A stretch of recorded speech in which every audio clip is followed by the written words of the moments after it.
சிதம்பரம் பூமியின் மையமா? சிதம்பரம் நடராஜர் கோவில் அது பூமியின் மையத்தில் இருக்குதுன்னு கேட்டதுண்டா? சிதம்பரம் கோவில் தமிழ்நாட்டில் உள்ள ஒரு பிரம்மாண்டமான ஆன்மீக மையம். இது பூமியின் காந்த சமநிலை கோட்டில் மேக்னெட்டிக் இக்குவேட்டர் இருப்பதாக நம்பப்படுகிறது. இந்த கோவில் மனித உடலை பிரதிபலிக்கும் வகையில் கட்டமைக்கப்பட்டுள்ளது. இதில் 9 வாசல்கள் உள்ளன. இது நம் உடலின் 9 துளைகளை குறிக்கின்றன.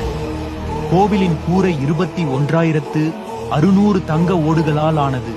இது ஒரு மனிதன் ஒரு நாளில் சுவாசிக்கும் மூச்சுகளின் எண்ணிக்கையை குறிக்கிறது.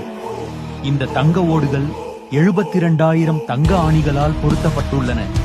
இது நம் உடலில் உள்ள நாடி நரம்புகளின் எண்ணிக்கையை குறிக்கிறது.